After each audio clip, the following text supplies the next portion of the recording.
Selamat pagi, salam sejahtera bagi kita semua.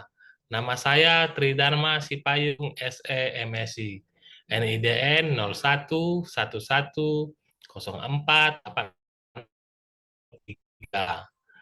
Program Studi Akuntansi Fakultas Ekonomi Universitas Metodis Indonesia. Saya adalah dosen tetap yayasan di Fakultas Ekonomi Universitas Metodis Indonesia.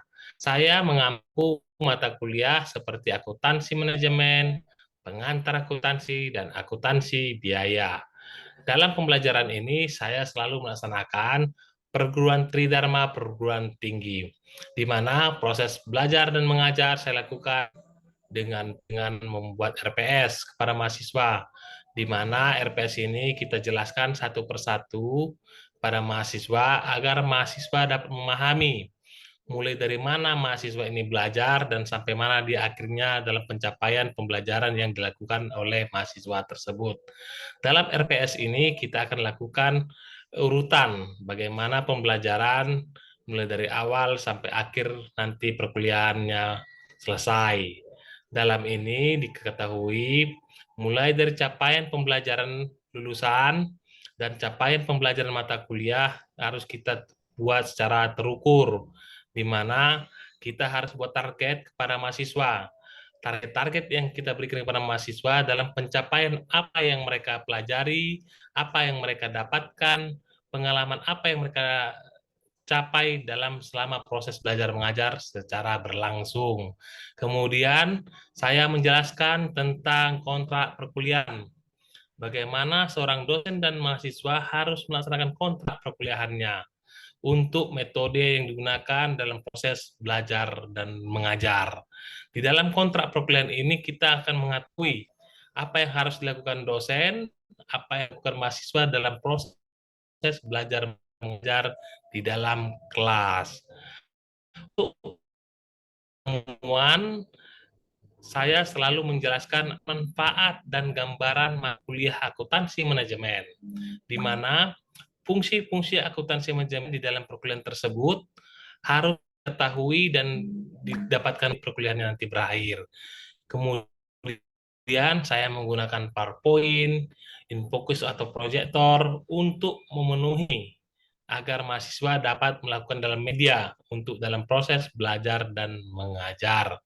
Di mana sebagai media pembelajaran ini kita bisa juga menggunakan membagi tugas, yaitu tugas kelompok kepada mahasiswa dan diskusi, di mana tugas kelompok ini dengan membagi mahasiswa beberapa kelompok dan memberikan diskusi agar setiap mahasiswa bisa mengekspresikan dirinya dalam proses belajar mengajar ini, di mana saling melengkapi, dosen dan mahasiswa bisa memberikan masukan dalam proses belajar mengajar di dalam perkuliahan tersebut.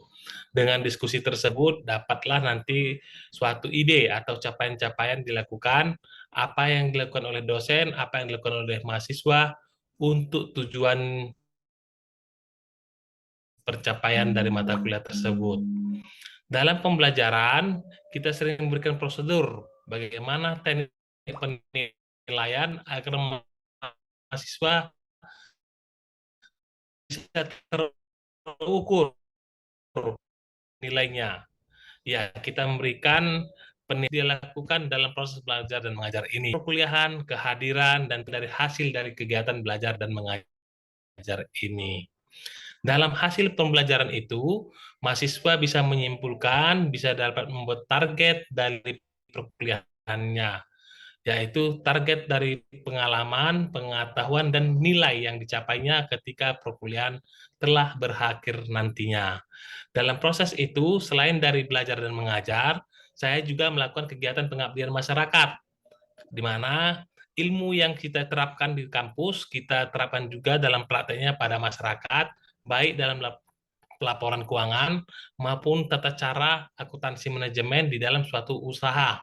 Yang kita lakukan itu adalah pengabdian pelatihan kepada masyarakat di Desa Baru, di Kecamatan Pacur Batu, Kabupaten Deli Serdang, di mana pengabdian tersebut saya ditunjuk sebagai panitia untuk melatih para pelaku-pelaku UMKM di desa tersebut, agar desa tersebut bisa menentukan atau dalam pencatatan pembukuan, baik uang usaha maupun uang dapur itu harus dipisah. Itu salah satu contohnya.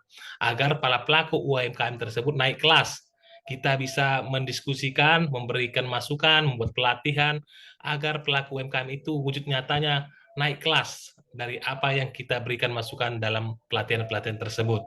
Di samping pelatihan-pelatihan tersebut, saya mengikuti penelitian juga, penelitian-penelitian yang dilaksanakan universitas maupun di luar dari universitas.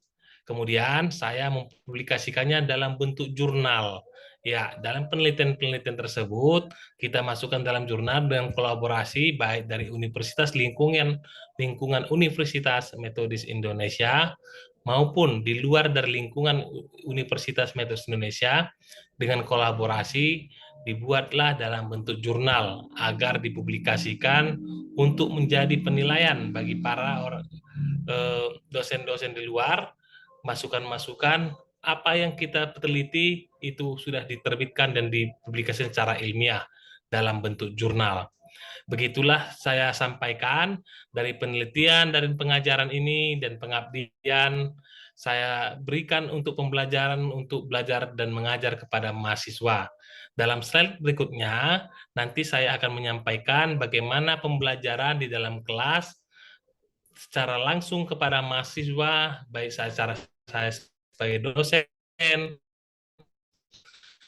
memberikan masukan dan teknikal cara mengajar Tridharma perguruan tinggi ini dapat bermanfaat bagi mahasiswa, bagi masyarakat, dan bagi seluruh warga untuk dalam pencapaian pembelajaran ini. Terima kasih. Untuk itu kami persilahkan untuk melihat video proses belajar dan mengajar di Universitas Metodis Indonesia, bagaimana mahasiswa dan sebagai dosen dalam melaksanakan Tridharma perguruan tinggi. Terima kasih. Salam sejahtera bagi kita semua.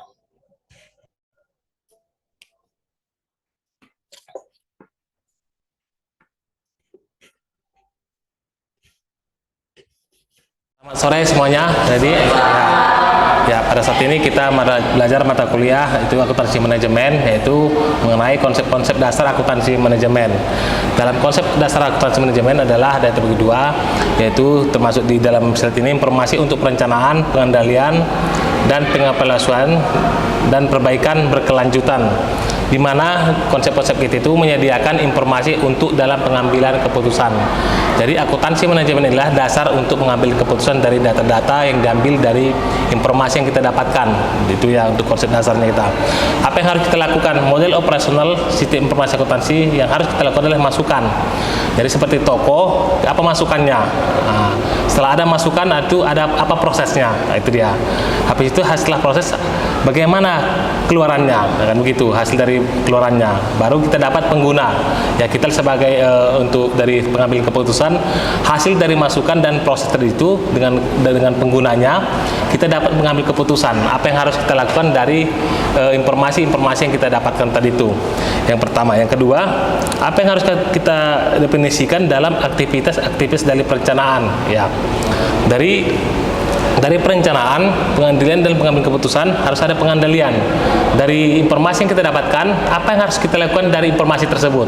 Misalnya terjadi ada kecurangan dari informasi, berarti kita harus membuat pengendalian dari hasil kecurangan tersebut, kan begitu. Nah, itulah. Jadi dari hasil pengendalian tersebut, makanya kita ambil keputusan ya dari informasi tersebut. Keputusan itulah yang diambil seorang manajer untuk mempekerjakan siapa yang cocok untuk dalam pekerjaan di perusahaan tersebut. Itu dia. Ya. Dari perencanaan tersebut itu memerlukan penetapan tujuan dan pengidentifikasian metode untuk mencapai tujuan tersebut. Ya. Dari dalam pengambilan keputusan, pemrosesan pemilihan antara sebagai alternatif berkaitan dengan erat perencanaan dan pengendalian. Ya, sistem informasi yang kita dapatkan itu menyediakan informasi untuk memudahkan. Jadi, informasi tersebut kita dapatkan untuk memudahkan dalam pengambilan keputusan.